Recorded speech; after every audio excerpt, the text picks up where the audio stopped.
Okay, Joe's Golden Garage here.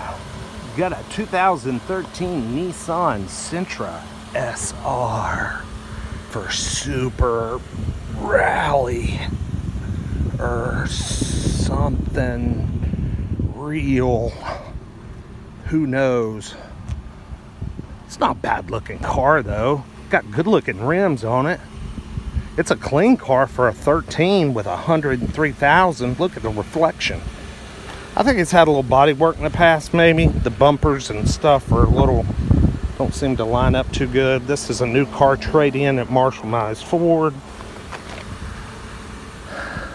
It's a pretty straight car. Clean as a pin on the inside. I mean, just clean as a pin. Let's see how this rear seat rim. Now, see, this thing won't have as much room. I mean, it's not bad, but it's not as roomy as a Nissan Versa, which the newer Versas I do not like. I don't care for them at all. It's the original Versa that was a good car. The current Versa that came out in 2012 is the one that's had so many problems. This is a peppy little car.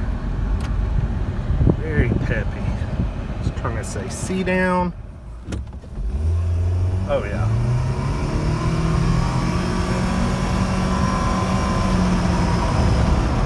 Not bad.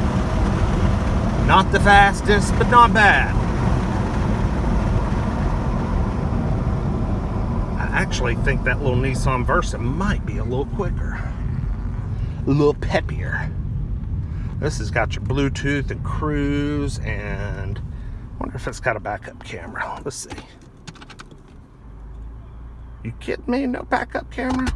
Guess not in 13. But it does have push button start, automatic climate control, so it does have a few niceties.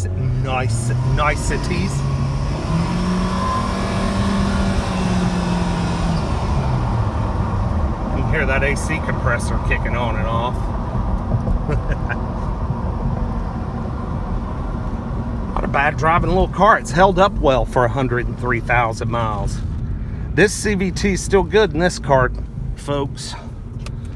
I know Nissan's been catching a lot of crap for their CVTs, and you know, I'm sure there's a lot of truth to it, but I've now driven a 13 with 103,000, and I've driven a 2008 with 130, and the CVTs seem to be shifting fine. Now, I don't like CVTs necessarily. I think they suck overall.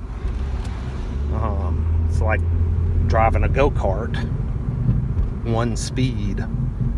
But these have held up well in these two examples I've driven today. Held up real well. Not a bad little car, I must say.